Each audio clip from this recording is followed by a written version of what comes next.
Texas Congressman Pete Sessions.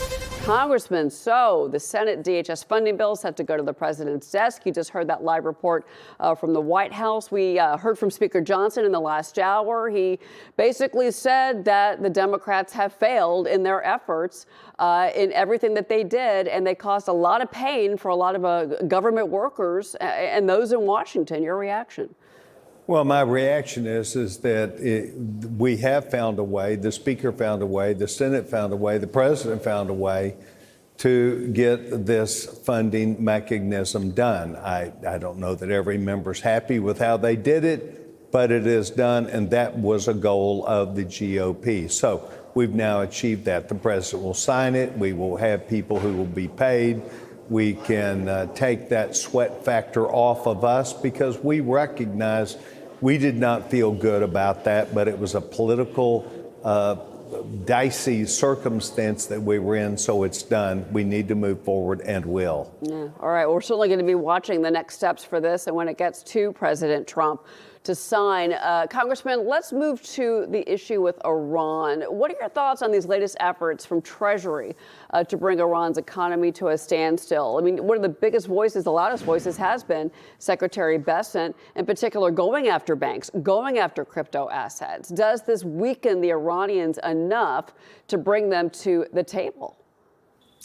Yeah, I think what the president's doing is putting a full court press, which I'm very pleased with, not only on the Iranians, but also to back up the substance that is necessary that America and Americans can be prepared for its future. I think that when he had a meeting, as he did with oil company executives, to give them an understanding about the need of American foreign policy to make sure that we not only win this prize of making sure that the Iranians do not move forward to have a nuclear device and a bomb.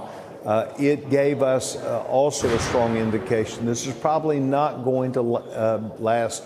It will probably last a little bit longer, and he gave them the opportunity to know the resolve that we have here in the United States to win the peace. Winning the peace means very clearly to at least Republicans that we need to make sure that the outcome means that the world will be safer, America, our allies will be safer, and that would not happen if the Iranians were to have the bomb. They would continue to not only terrorize our allies and Americans, they would cause chaos in the world, and that chaos is far bigger, and we've seen what it can do to commercial activities. So support the president, very proud of him. Of course, the president's having to turn on all channels, and Secretary Bessent, great job. Yeah, no, we're looking at a stock market right now that's on fire. S&P hitting new intraday highs. NASDAQ is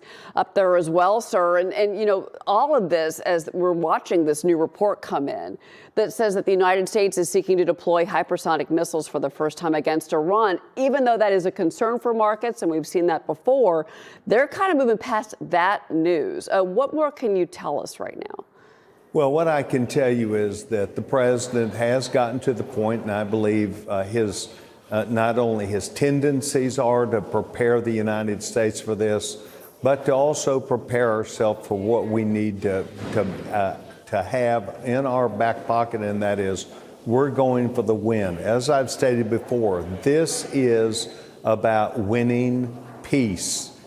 The world has to be stronger and better. There is a price to pay for that. And as someone suggested, well, we're getting close to the elections. Yes, that's true. But for us not to follow through with national security issues and to win that better peace, I think would be a mistake. I'm very proud of the president, and the United States will hang with us because we don't want a circumstance where the Iranians would win this prize of nuclear weapons. Well, certainly no one wants that. And you know, the other thing here has been this issue with NATO, because there's really some cracks that are starting to show in the alliance. The president has been very frustrated with NATO. He says the U.S. may now cut the number of American troops in Germany. He's not happy with I'm going to say, pretty insulting comment from Chancellor Merz. And in Ramstein Air Base, that's got like about 16,000 military personnel just over it. You've got civilians, contractors. It's a key hub for Middle East operations. Do you see this shift happening?